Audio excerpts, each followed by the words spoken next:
Oi, pessoal.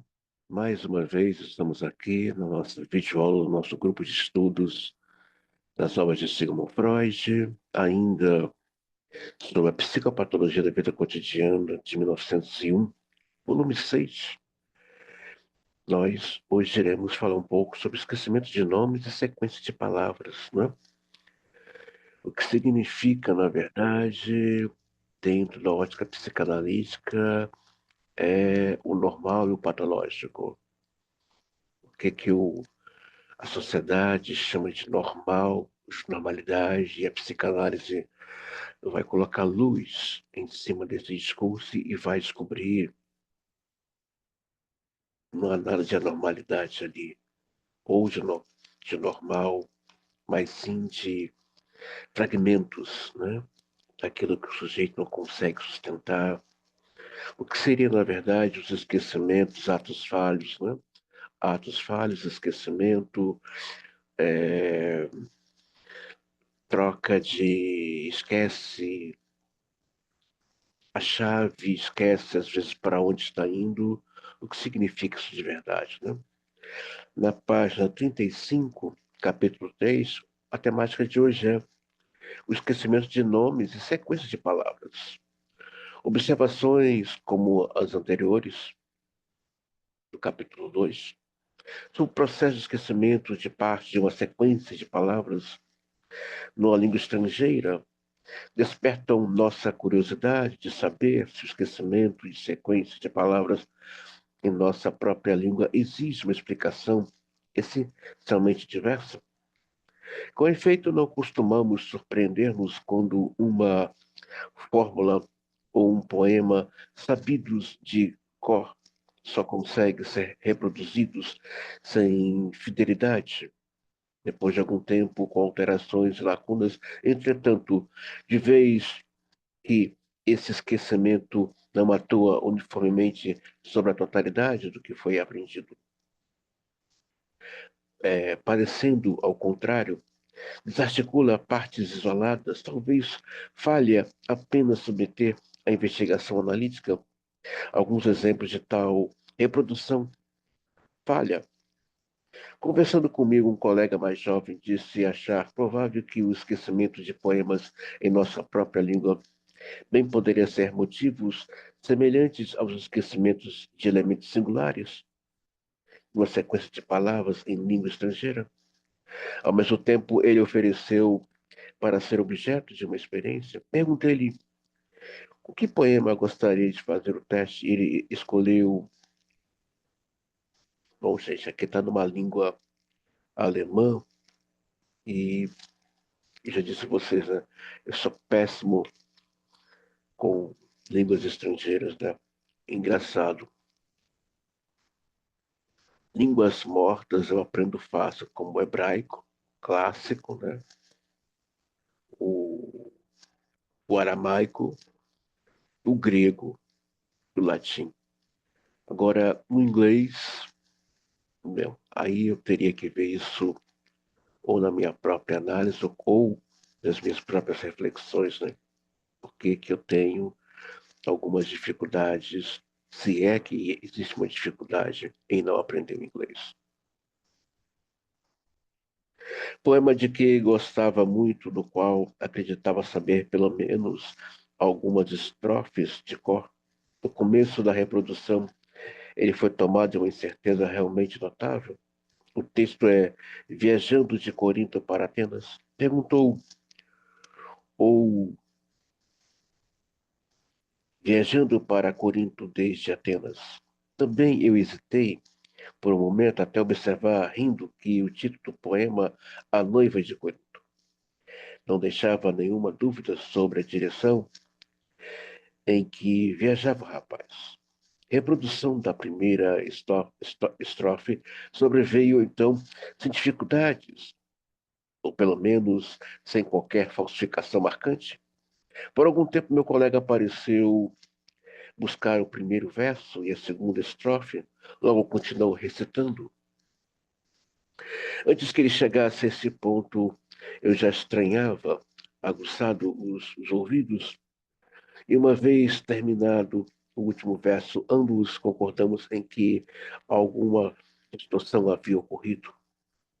Mas como são, mas como não conseguimos corrigi-la?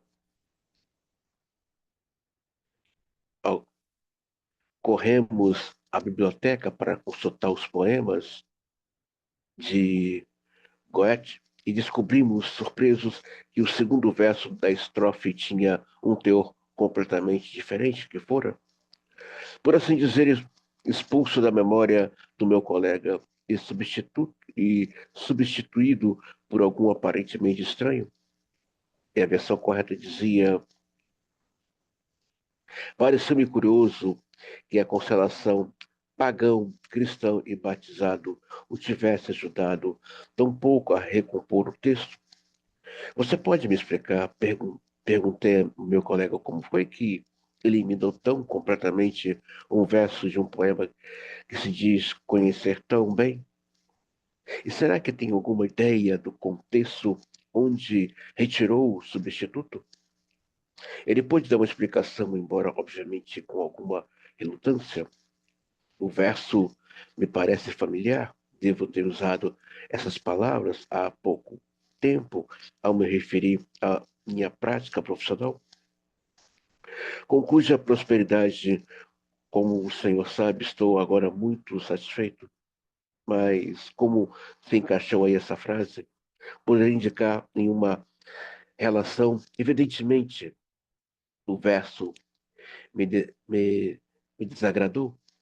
Ele se relaciona com uma proposta de casamento que foi rejeitada da primeira vez e que, tendo em vista a grande melhoria em minha situação material, penso agora em repetir.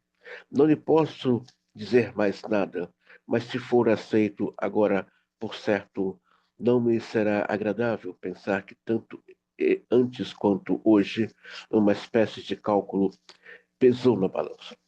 Isso me pareceu esclarecedor, mesmo que eu pudesse conhecer ma maiores detalhes, continuei, porém, com minhas perguntas. De qualquer modo, como foi que você e seus assuntos particulares se mesclaram com o texto A Noiva de Corinto?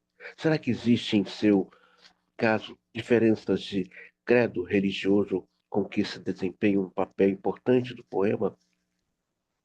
Então, ele tinha um poema que ele acreditava, né, supunhava que tinha ele de cor, e Freud vai perceber que tem uma questão na vida dele, pessoal, amorosa, que mescla, né, que entrelaça com esse poema e ele apaga, ele mesmo apaga. Lembrando, tá? O Freud vai dizer que essa questão do esquecimento tem a ver com recalque, e nós vimos lá na interpretação dos sonhos, é, volume 5 sobre os sonhos, tá?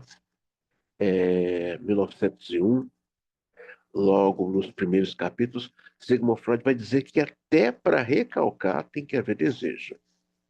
Não é simplesmente, né? É, o George Forbes escreveu um livro sobre essa questão, né, do paciente tentar botar a culpa no inconsciente. Ah, não, foi inconsciente. Ah, não, foi inconsciente. Não, foi você. Foi você. É,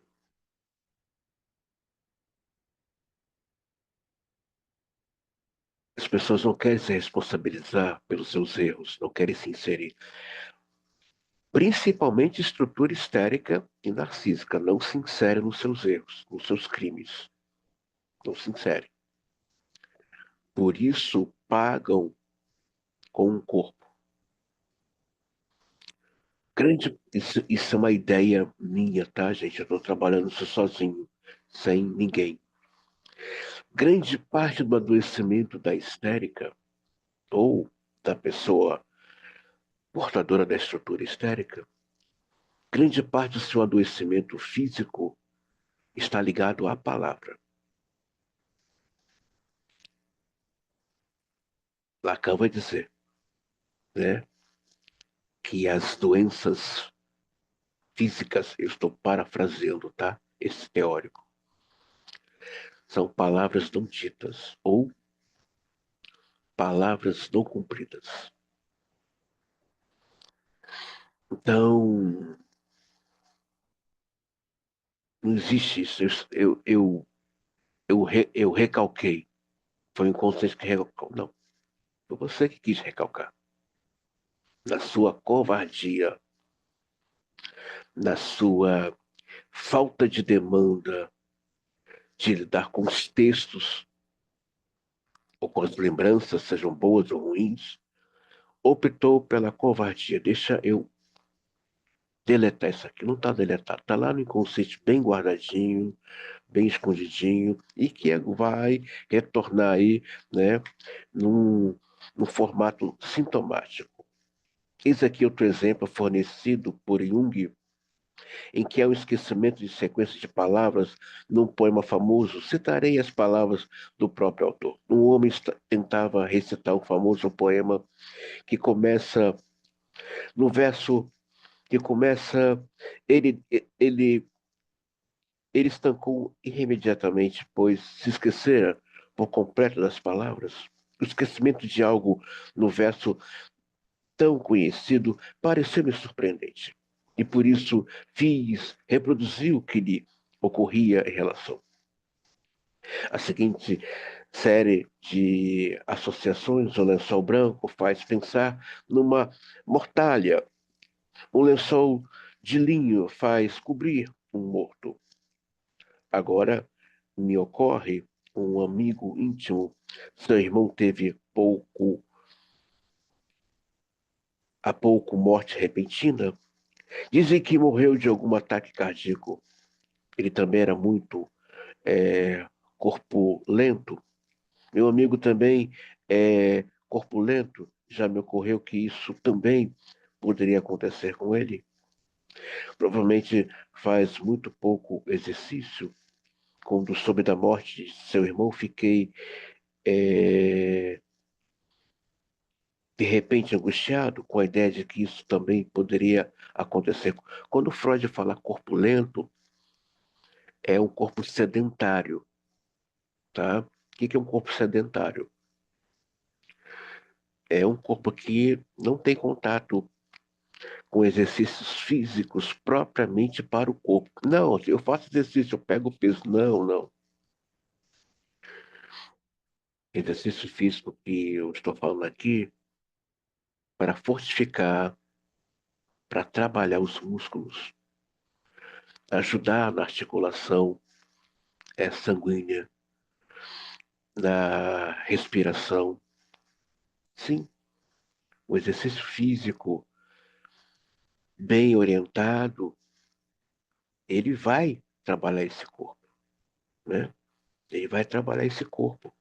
Um corpo sedentário começa a mostrar aí também um sinal de abandono é, desse narcisismo primário que não foi apostado no corpo. Então, você que está assistindo essa videoaula, se puder, não deixe de fazer aí um bom exercício, frequentar uma academia, fazer uma caminhada, porque ajuda bastante aí no bem-estar, né? Assim comenta Jung, o homem se havia identificado de imediato, inconscientemente, com o pinheiro envolto da mortalha branca. Próximo exemplo de esquecimentos de uma sequência de palavras que devo ao meu amigo Sandor Ferenczi, de Budapeste, difere dos precedentes por se referir a uma expressão cunhada pelo próprio sujeito e não a frase tomada de um autor. O exemplo também nos apresenta o caso não muito comum em que o esquecimento se põe a serviço do nosso bom senso. quando este ameaça sucumbir a um desejo momentâneo. Por conseguinte, o ato falho adquire uma função útil. Uma vez recobrada nossa sobriedade, damos valor à correção dessa corrente interna que antes só pudera exprimir através de uma falha, um esquecimento, uma importância psíquica. Sim, o ato falho, o Lacan vai dizer que são o sujeito tropeçou nas palavras. Freud vai dizer que o ato falho, na verdade, não é um ato falho, foi um ato de sucesso. Um ato de sucesso. Um ato de sucesso. Isso é muito sério. Então, o ato falho.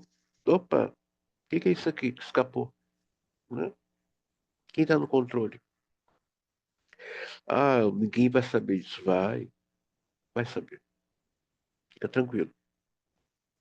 Na hora certa, toda a plateia vai estar atento, sentado, e aquilo vai escapar. E quando escapa, eu tinha um professor de exegese, quando eu fazia teologia, isso ele dizia: quando a palavra sai da boca, não te pertence, pertence ao outro. Freud tem uma fala riquíssima sobre isso, né? Enquanto você está caladinho, você é senhor de si. Mas quando você abre a boquinha, você se torna escravo do outro.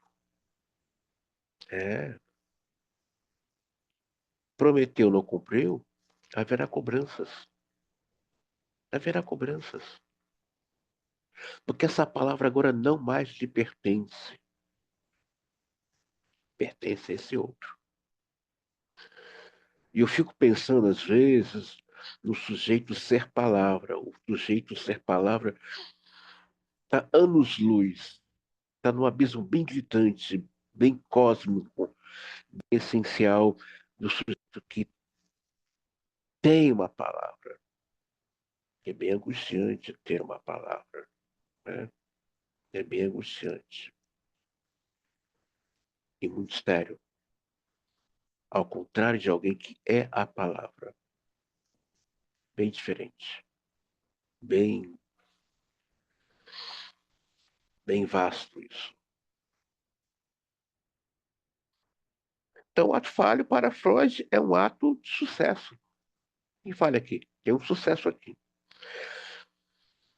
Então, eu acho interessante, né, é, nós vermos aqui que é o inconsciente atuando. É o inconsciente mostrando, olha aqui. Isso aqui não é bem o que as pessoas estão pensando, né? Quando analiso os casos de esquecimento de nomes que observo em mim mesmo, olha que coisa linda. Gente, é fantástico, Freud. E ele nos convida para esse lugar, né? Você também se analisar, se perceber. E eu acho legal o que o Lacan faz, né? Ele faz um trabalho minucioso, esquadrinha toda a obra do Freud, e aí ele propõe retorno a Freud, né? Então, toda a obra do Lacan não tem nada ali de invenção, são acréscimos, a obra é para isso, é para ser analisada.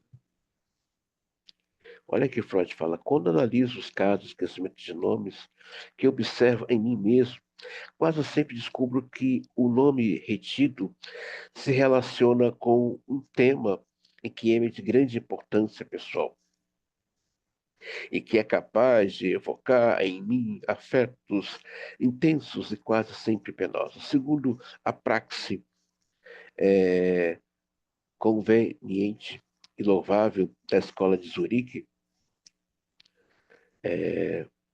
de Blauler e Jung, também posso formular esse fato da seguinte maneira: o nome perdido tocou num complexo pessoal em mim. A relação do nome comigo me é inesperada. Em geral, se estabelece através de associações superficiais, tais como ambiguidade verbal ou homofonia. Em termos genéricos, ela pode ser caracterizada como uma relação colateral. Alguns exemplos simples esclarecerão melhor sua natureza. Primeiro, um paciente pediu que lhe recordasse uma estação de águas na Riviera. Eu conheci o lugar assim bem perto de Genova. E também me lembrava do nome de um colega alemão que ali trabalhava. Mas o nome do lugar em si me escapou. Por mais que eu me achasse conhecê-lo também, não me restou outro recurso senão pedir ao paciente que me esperassem enquanto eu consultava a- é, apressadamente as mulheres da minha família. Como é mesmo o nome do lugar, perto de Genova, onde o Dr. N nem tem seu pequeno sanatório? Aquele em qual fulana esteve em tratamento por tanto tempo? Claro, justamente você que havia de se esquecer esse nome, o lugar se chama Nerve. Devo admitir que não tenho um bocado de trabalho com os nervos. Perceba, ele sabia do lugar, era um amigo dele da área da saúde que trabalhava lá, mas ele não lembrava o nome do lugar. E pega um detalhe, peraí, é isso aqui. Percebe que Sigmund Freud também tem um trabalho de uma autoinvestigação com os seus próprios esquecimentos? Às vezes nós temos que nos perguntar o que são essas questões que nos atravessam, que é isso que estamos invocando, o que é isso que está acontecendo comigo. São materiais, são falas que nos convidam a dialogar sobre aquilo que está nos atravessando. Outro paciente falava sobre uma estação de veraneio próxima e declarou que, além das suas hospedarias famosas de lá, havia uma terceira relacionada com certa lembrança dele. Não tardaria em me dizer o nome. Contestei a existência dessa terceira hospedaria e apelei para o fato de ter passado 7 verões ali. Onde deveria conhecer o lugar melhor do que ele, mas estimulado por minha contradição, ele já se havia lembrado do nome. A hospedaria chamava-se Roche. Ei, vou nem citar, gente, está em alemão. Desculpa, pessoal.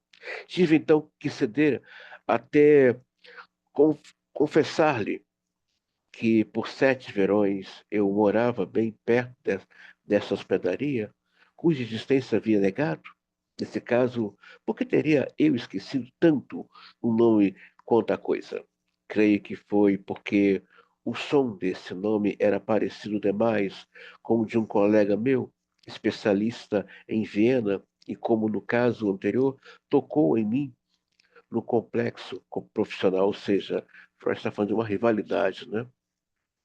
Ele esquece o nome do lugar, ele esquece é, o nome da hospedaria e ele vai lembrar, tem a ver com o nome de uma pessoa que havia aí uma certa rivalidade profissional, né?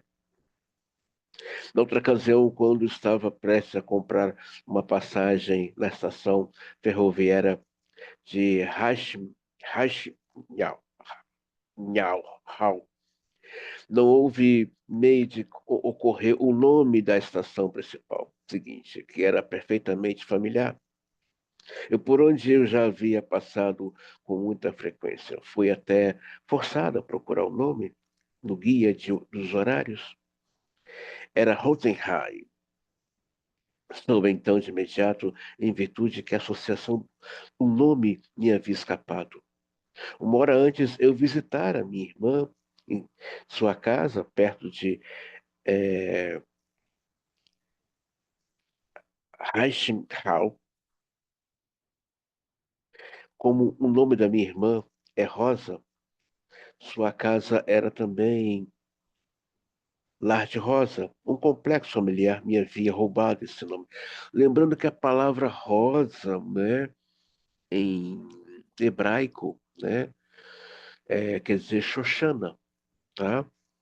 A palavra rosa ou Susana, Susana também quer dizer rosa, tanto Susana, né, e rosa em hebraico quer dizer Xoxana. Então, é muito comum ver mulheres judias receber nomes de plantas, flores, frutas, né? A família Pinheiro, a família Oliveira, a família Carneiro. Então, é muito comum em Israel, né, judeus terem nomes de plantas, de animais, né? Então, é muito comum você ver uma rosa em Israel, rosa, né? Que na verdade quer dizer Susana, tanto Susana como Rosa quer dizer Xoxana em hebraico.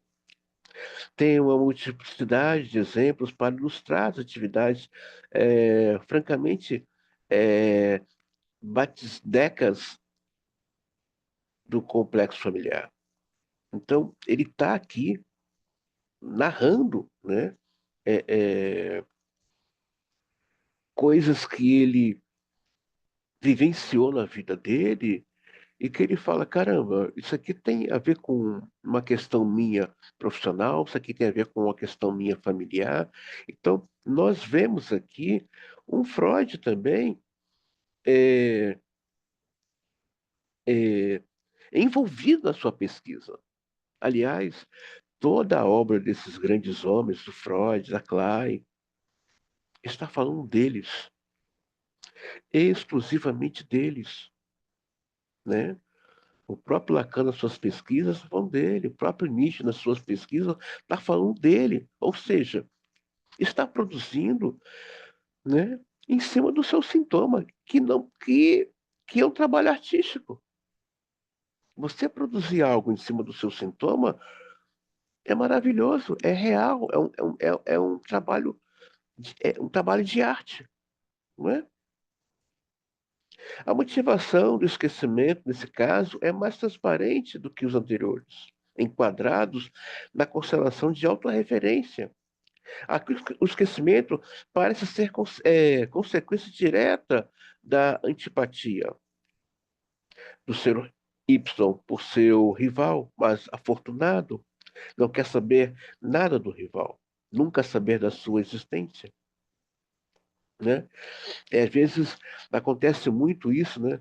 Alguém termina um relacionamento e, com o passar do tempo, né, aquela pessoa já esqueceu da outra.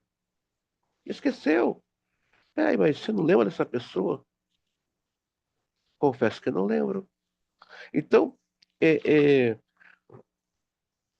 a gente está vendo aqui, né, nesse capítulo, é, pessoas esquecendo o outro, uma questão de antipatia, pessoas esquecendo de nomes ligados à família por uma questão de ressentimento. Então, André, tem casos que não se esquece, tem casos que realmente não se esquece, né? Aí vai entrar a questão do afeto, né? A pessoa manter aquilo ali como lembrança vívida, né?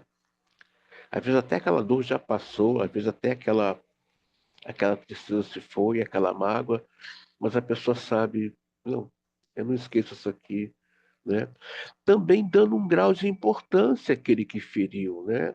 Ou aquele que que machucou. Às vezes o Freud vai mostrar isso lá no segundo volume, né? É, Estudo sobre Histerias, 1893 a 1895. No final do primeiro capítulo do segundo volume, né? Freud descobre que o sofrimento das suas pacientes histéricas estava ligado ao afeto, ou seja, você é tão importante para mim que eu vou guardar essa ferida que você me causou.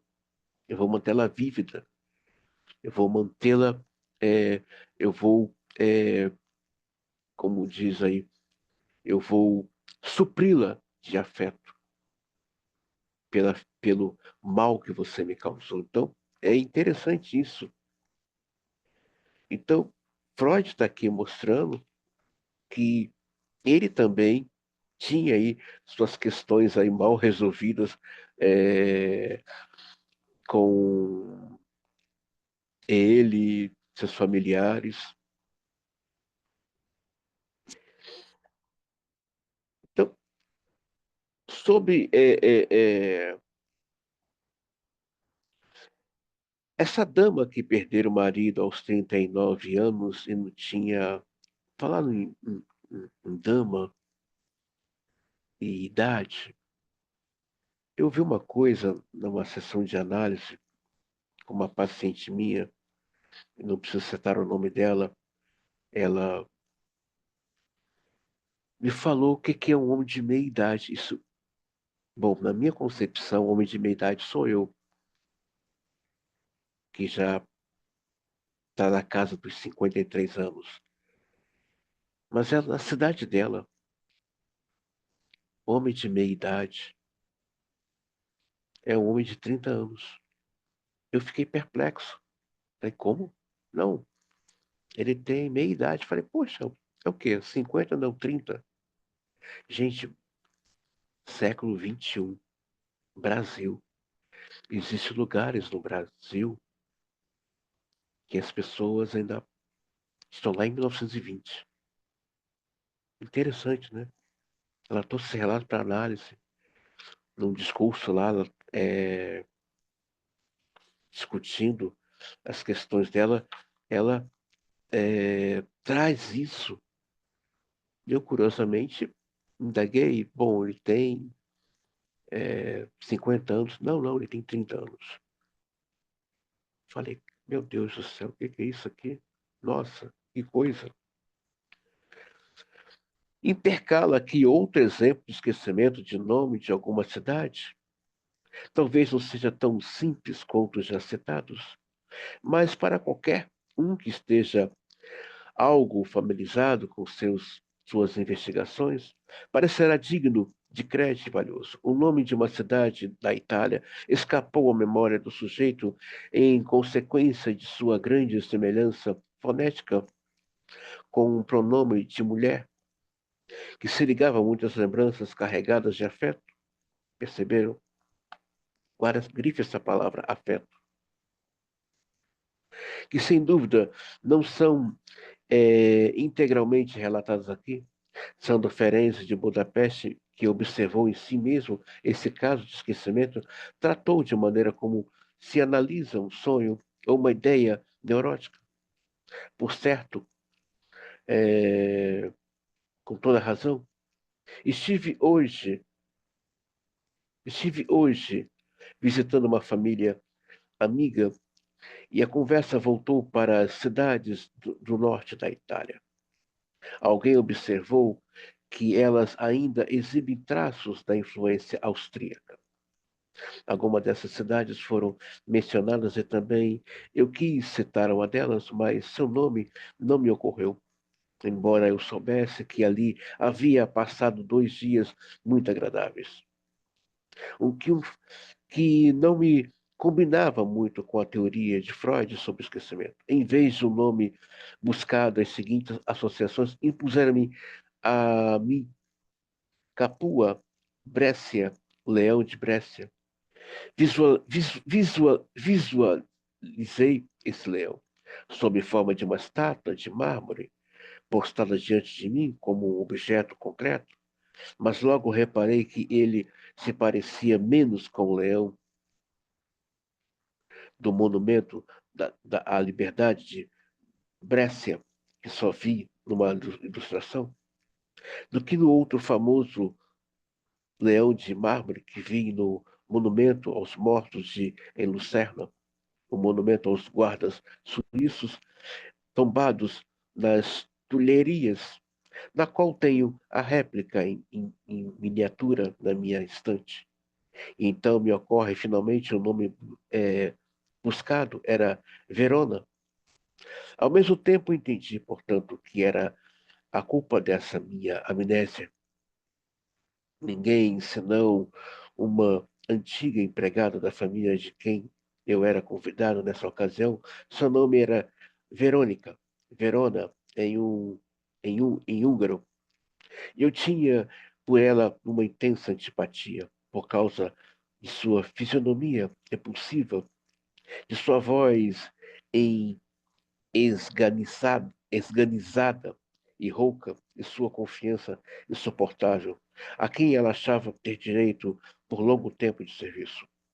Também a maneira tirânica com que, em sua época, ela costumava tratar as crianças da casa me era intolerável. Então compreendi também o sentido das associações substitutas. Minha associação imediata em Capoa foi cabeça de morto.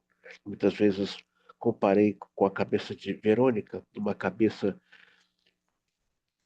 de defunto. A palavra húngara é kapse, avro, sem dúvida forneceu mais uma determinante para o deslocamento. Descobri também, é claro, as vias associativas muito mais diretas que ligam a Capua e Verona como ideias geográficas e como palavras italianas que têm o mesmo ritmo. Ou seja, ele esquece o nome, né, é,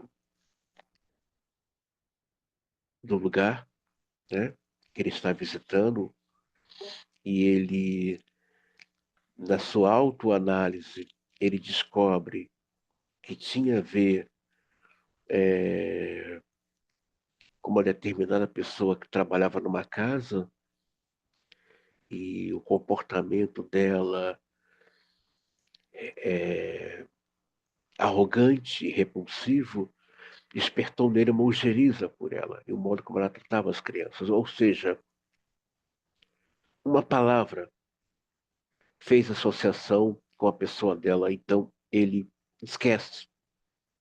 E na sua autoanálise, o Sandro Ferenc descobre que, na verdade, estava ligado a essa pessoa, a Verônica. Ela era húngara.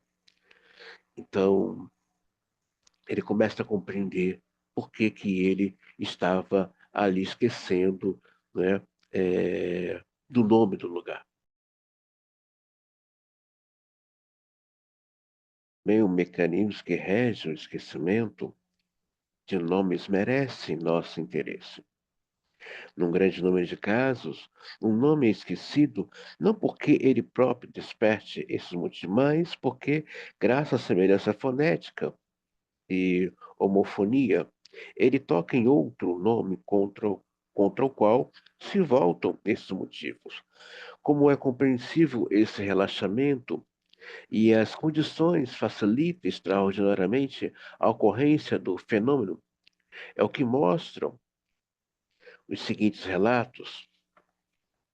O relato de por Strover, certa manhã, uma dama residente de Basileia, lembrando que a palavra Basileia quer dizer basílica, tá? É grego, é reino. Reino quer dizer estado, basílica, Basileia. Quando fala basílica ou Basileia, está falando de reino, estado. Basílica de São Pedro ou Basileia de São Pedro, né? Ou Basileia de Santo Antônio. Então, o nome Basílica, né? Ou Basileia quer dizer reino, né? Então, o nome etimológico grego dessa palavra, Basileia, quer dizer reino, reino, né? Tem nada de errado aqui.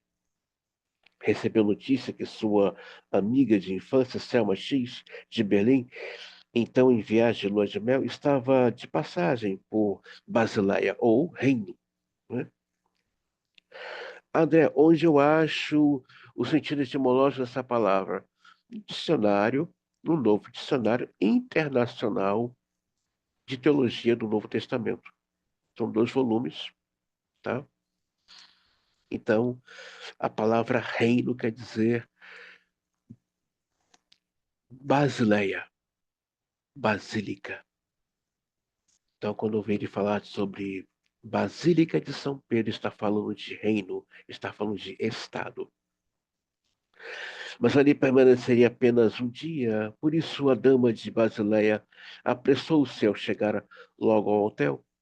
Quando as amigas se separaram, combinaram de reencontrar-se à tarde e permanecer juntas até a hora da partida da dama de Berlinense. À tarde, a dama de Basileia esqueceu o encontro marcado. Olha, ela esqueceu. Desconhece os determinantes desse esquecimento, mas a situação, encontro com uma amiga de infância recém-casada, são possíveis diversas é, constelações típicas capazes de determinar uma inibição contra a repetição do encontro. O ponto de interesse nesse caso, em outro ato falho, que representa uma proteção inconsciente para o primeiro. Na hora em que deveria estar se reencontrando com a amiga de Berlim, a dama de Basileia se achava numa roda social em outro lugar. Ali, a conversa recaiu sobre o casamento recém da cantora vinense de ópera, que sob o nome Curso. A dama de Basileia teceu alguns comentários críticos sobre esse casamento, mas ao querer referir-se à cantora pelo nome, descobriu com enorme embaraço que não conseguia lembrar-se de seu nome de batismo. Como se sabe, há uma tendência especial a se mencionar também o prenome dos casos em que o sobrenome é monossiliba- monossilábico. A dama de Basileia irritou-se ainda mais com seu lápis de memória, porque já ouvira Cruz cantar muitas vezes e comumente sabia muito bem o seu nome completo. Antes que alguém mencionasse o prenome desaparecido, a conversa tomou outro rumo. Na noite desse mesmo dia, nossa dama de Basileia estava entre algumas pessoas que, em parte, eram as mesmas daquela tarde. Por coincidência, a conversa tornou a recair no casamento da cantora vienense e sem qualquer dificuldade, a dama citou o nome Selma Cruz. E nesse instante exclamou: Oh, acabo de me lembrar, esqueci por completo que hoje à tarde tinha um encontro com a minha amiga Selma. Uma, uma olhadela no relógio mostrou que a amiga já devia ter partido. Talvez ainda não estejamos preparados para apreciar esse belo exemplo. Em todos os aspectos e mais simples, o caso seguinte, embora não se tratasse do esquecimento do nome e sim de uma palavra estrangeira, por motivo criado pela situação. Já podemos notar que estamos lidando com os mesmos processos quer eles se apliquem a nomes próprios e prenomes, palavras estrangeiras ou sequência de palavras. Foi o caso de um jovem que esqueceu a palavra inglesa correspondente a ouro e que identifica a palavra alemã gold. Para esse modo, ter oportunidade de praticar uma ação que desejava, vocês percebam, ela esquece da amiga. Discutir a questão do casamento parece que estava mais dela do que do que da própria amiga. O Freud vai falar desse caso na interpretação dos sonhos, da inveja que ela tem dessa amiga, né? Ou seja, ela é tão minha amiga que eu esqueci o nosso encontro. Eu te amo tanto que eu esqueci a data de aniversário do nosso casamento. O que será que está aqui? O relato pelo Dr. Hans, um rapaz travou conhecimento numa pensão com uma moça inglesa que lhe agradou. Na primeira noite, após se conhecerem, ele conversava com a moça na língua materna desta, que conhecia razoavelmente bem, e quis empregar a palavra inglês para ouro. Apesar de seus imensos esforços, o vocábulo não lhe ocorreu.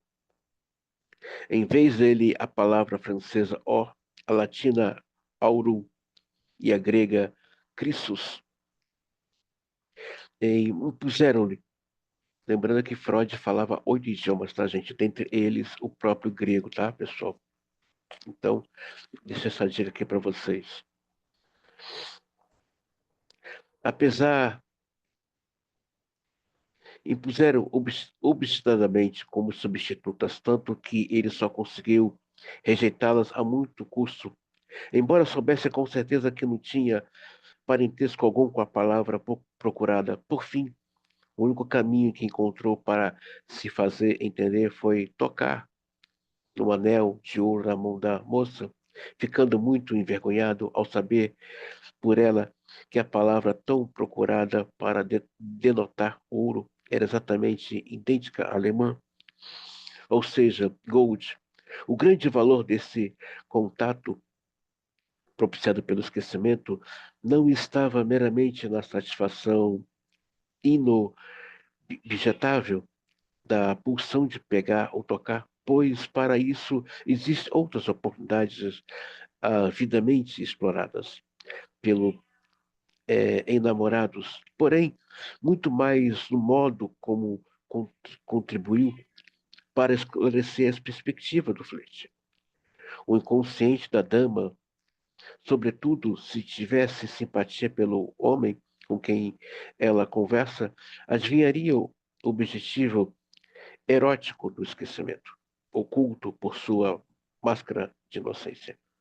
A maneira de ela corresponder ao contato e aceitar sua motivação poderia, assim, tornar-se um meio inconsciente para ambos, mas muito significativo se chegar ao entendimento sobre a possibilidade do flerte iniciado por pouco antes. Então, vocês percebam que ela poderia ter facilitado para ele, o que você quer dizer.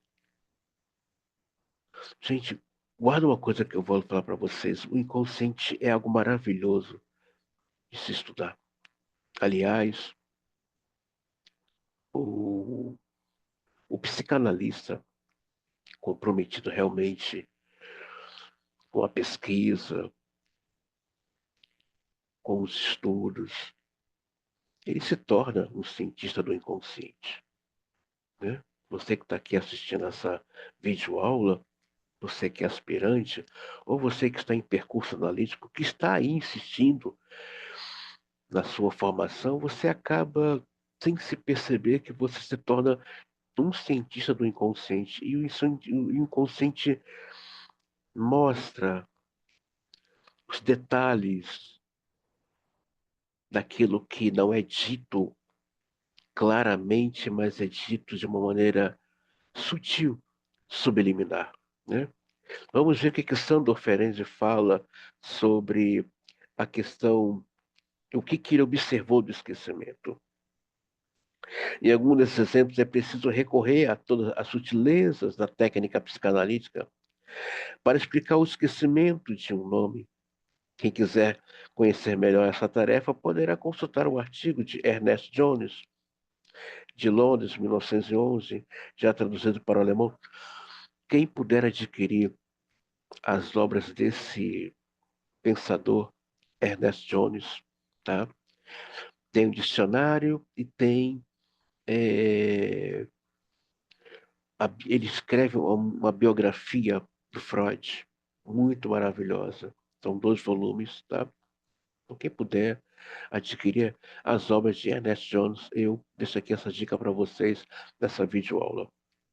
Ferenc observou que o esquecimento de nomes também pode aparecer como sintoma histérico.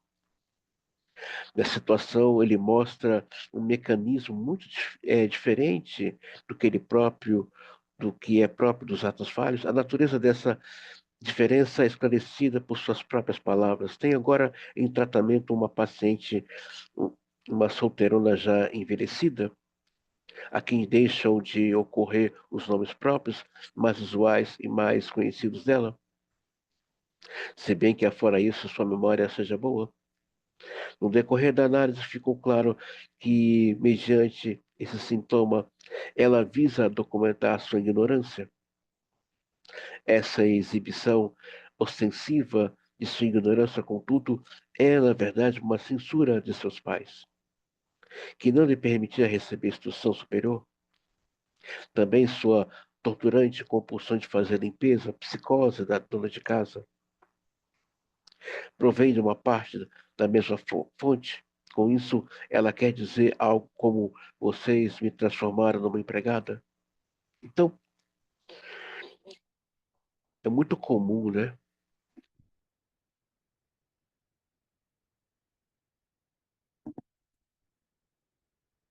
ouvirmos de pacientes histéricas a palavra eu sou burra, é, não consigo relaxar, sou uma idiota. Essa fala não é dela, é de alguém anterior, que marcou esse inconsciente com essa palavra, você é uma burra. Imagina uma pessoa com uma inteligência, aliás, todo ser humano é inteligente, mas poucos usam sua inteligência, infelizmente. O tempo todo se afirmar que é burra, que é idiota. É bem sério isso, né? Bem delicado. Eu poderia citar outros exemplos de esquecimento de nomes e levar seu exame muito mais longe. Não fosse porque evitar nesse primeiro estágio, antecipação é, de quase todos os pontos de vista destinados à discussão de temas posteriores. Entretanto, talvez possa permitir-me resumir algumas frases e conclusões extraídas das análises aqui relatadas. O mecanismo de esquecimento de nomes tais corretamente de os nomes que escaparem da memória serem temporariamente esquecidos consiste em que pretendia a reprodução do nome sofre interferência de uma cadeia de pensamentos estranha, no não consciente no momento. Entre o nome assim perturbado e o complexo perturbador, existe uma conexão pré-existente, ou essa conexão se estabelece quase sempre de maneira aparentemente artificiais, através de associações superficiais externas.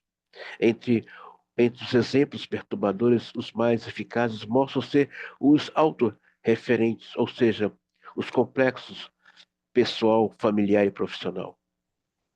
Um nome com mais de um sentido portanto, pertence a mais de um grupo de pensamentos complexos e muitas vezes perturbado em sua relação com uma sequência de pensamentos, em virtude de sua participação em outro complexo mais forte.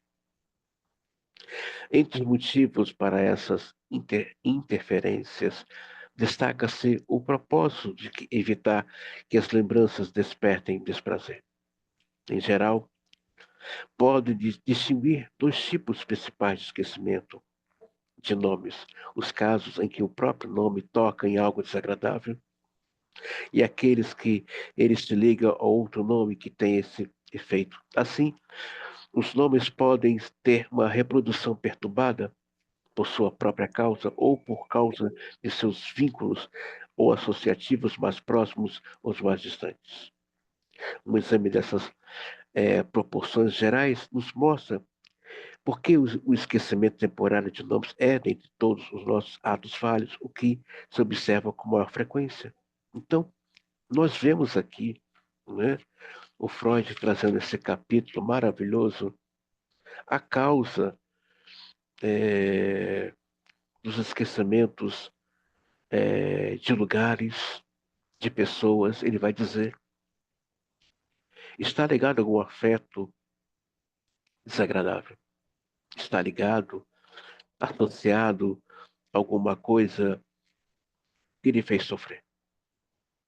Então, Freud não está trazendo aqui nada mágico, nada, é, como se diz, fantasioso. Ele está mostrando como articula as palavras e como o inconsciente age dentro daquilo que o sujeito foi marcado e demarcado. Eu espero que essa pequena videoaula sobre esquecimentos de palavras, né, daqui, de nomes e sequências de palavras, possa ajudá-lo na compreensão do humano. Sim, é humano. Precisamos falar mais do humano. Precisamos conscientizar que esse humano é palavra. E palavras não podem ser completas, senão gera morte. Então, a importância das faltas, a importância da incompletude é maravilhoso. Você só está assistindo essa videoaula porque alguma coisa lhe falta. Alguma coisa você acredita que está incompleta. Mas isso é maravilhoso. Nada pode ser completo. Nada pode ser perfeito. Senão gera morte. Muito obrigado e até a próxima videoaula.